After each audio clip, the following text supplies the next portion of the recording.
आउज़ुबिल्लाहिमिनश्शैतानिर्रजीम बिस्मिल्लाहिर्रहमानिर्रहीम। अस्सलामु अलैकुम व्यूअर्स, मैं आज आपके लिए इंतहाई इंफॉर्मेटिव वीडियो लाया हूँ इलेक्शन 2024 के हवाले से।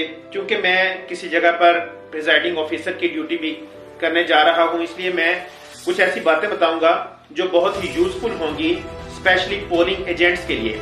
कि पोलिंग एजेंट्स अगर उन बातों का ख्याल रखेंगे, ख्वाह वो किसी भी पार्टी से हों, मैं किसी पार्टी का नाम नहीं लूंगा, किसी भी पार्टी से हों, तो अगर वो एक्टिव होंगे तो उनकी जो ये चीजें हैं जो मैं बताने जा रहा हूं, अगर इन चीजों का ख्याल रखेंगे तो वो अपने कैंडिडेट की जो फतह है उसको यकीनी बना सकते हैं, धांधली को, रिगिंग को वो रोक सकते हैं।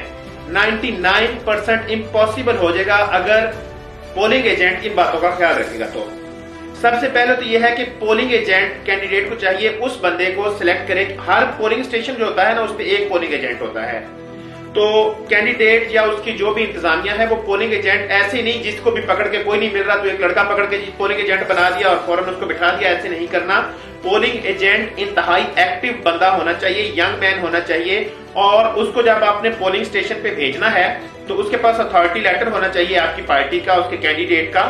दूसरा यह है कि उसके पास अप टू डेट जो होती है वो वोटिंग लिस्ट मौजूद होनी चाहिए, वो उसके पास मौजूद होगी। उसके पास पेन मौजूद होना चाहिए। और सबसे इंपॉर्टेंट बात यह है कि पोलिंग एजेंट उसी पोलिंग स्टेशन के करीब के किसी इलाके से, घर से हो, क्योंकि वो उस इलाके के, उस पोलिंग स्टेशन के पास पड़ोस के लोगों की शक्लों से वाकिफ होगा। तो जैसे ही कोई अजनबी बंदा वहां पे वोट कास्ट करने आएगा तो उसको पता होगा कि ये बंदा इस इलाके का नहीं है, वो उसको पॉइंट आउट कर सकता है। तो इसके अलावा उसके पास वक्त जो है ना पोलिंग एजेंट के पास वो खुला होना चाहिए। समझे वो घर से फ्री है, क्योंकि सुबह 8 बजे से लेके नॉन स्टॉप शाम 5 बजे तक तो पोलिंग होगी और उसने सारा दिन बैठना है।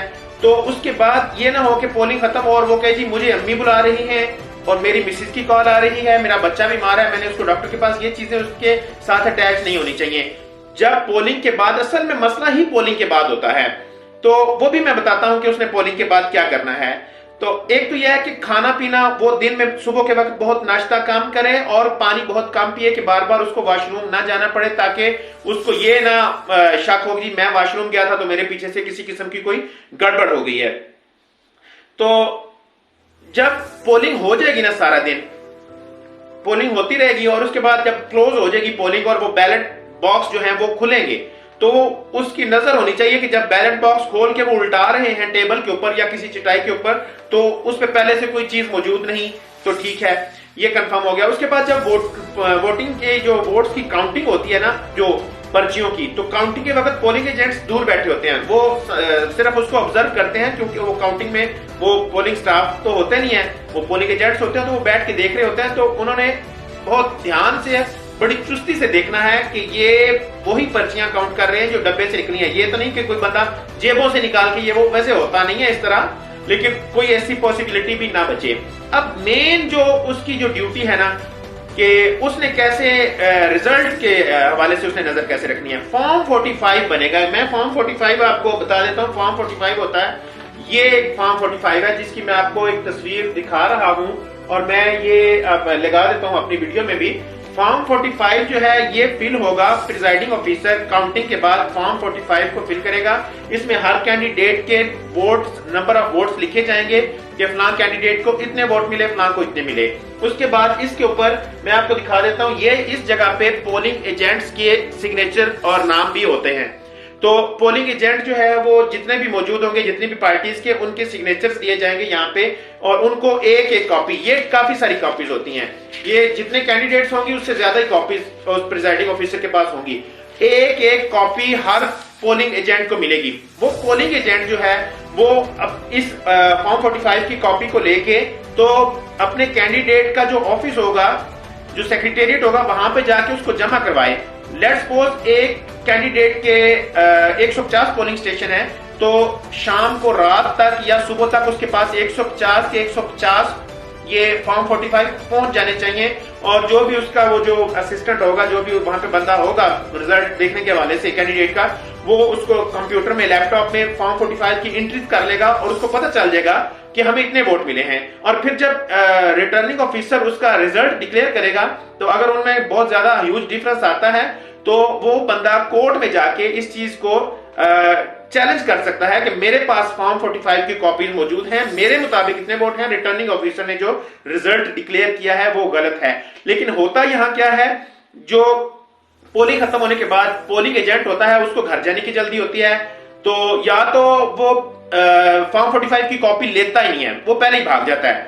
और अगर कॉपी ले ले तो क्या करता है, वो कॉपी को जनाब फोल्ड करता है अच्छा सा, उसको ना पैक करके ताकि इसको हवा ना लग जाए, कहीं कैंडिडेट की हवा भी ना लग जाए, तो वो उसको डालता है जनाब जेब में या पैंट की जेब में या कमीज में, और वो घर चला जाता है। और अगले दिन क्या होता है, वो फॉर्म 45 साहब वॉशिंग मशीन में चक्कर खा खा के वो धुल जाता है, वो उसके टुकड़े हो जाते हैं, वो खत्म हो जाता है, वो पता ही नहीं चलता। फॉर्म 45 बहुत इंपॉर्टेंट चीज है, फॉर्म 45 पे ही सारे का सारा इलेक्शन बेस करता है। कोई भी कैंडिडेट जब जाके तो रिकाउंटिंग के लिए अपील करता है या कोर्ट में जाता है तो वो फॉर्म 45 की बेस पे जाता है। इसलिए आपका पोलिंग एजेंट अगर स्ट्रांग है तो आपके वोटों की हेर फेर इम्पॉसिबल हो जाएगी, चाहे आपको 10 वोट मिले हैं या 10 लाख मिले हैं। आपका अगर पोलिंग एजेंट सुस्त है तो आपकी फतह को वो नाकामी में बदल सकता है। मेरी ये वीडियो बिल्कुल कॉपीराइट फ्री है, ये आप किसी भी चैनल पर, किसी भी सोशल मीडिया पर, किसी भी जगह पे आप फैला सकते हैं, क्योंकि मैंने ये वीडियो सिर्फ मतलब एक समझे कि मफाद आमा के लिए बनाई है, ताकि तमाम पार्टीज के जो कैंडिडेट्स के पोलिंग एजेंट्स हैं उनके ये जो इंफॉर्मेशन है उनको मिल सके और उनके लिए ये काम आ सके। पोलिंग डे पे उन्होंने कैसे, पोलिंग डे पे सिर्फ उन्होंने काम नहीं करना होता, बल्कि वो तकरीबन आप समझेंगे पोलिंग डे सुबह 7 बजे से लेकर वो अगले दिन जब तक रिजल्ट कंपाइल होकर रिटर्निंग ऑफिसर उसका कोई ना कोई डिक्लेरेशन नहीं दे देता, कोई अनाउंसमेंट नहीं कर देता, तब तक वो पोलिंग एजेंट जो है वो एक्टिव रहेगा। सुबह पोलिंग एजेंट पोलिंग स्टेशन पर 8 बजे पोलिंग शुरू होती है तो वो 7 बजे 7:30 बजे वहां पे पहुंच जाए, ताकि उसके सामने बैलेट बॉक्स खाली दिखा के बंद किया जाए। ये ना हो कि जी पोलिंग शुरू हो गई है 8 बजे और पोलिंग एजेंट साहब जो है वो 8:30 बजे या 8:45 बजे या 9 बजे तशरीफ ला रहे हैं, तो फिर उसको उसके बैठने का कोई फायदा नहीं है।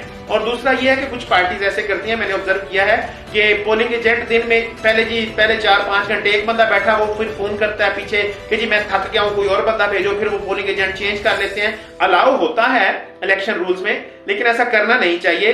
एक ही पोलिंग एजेंट जो है वो थ्रू आउट ड्यूटी दे, ताकि उसको पता हो कि क्या क्या वाकयात हुए हैं। Thank you.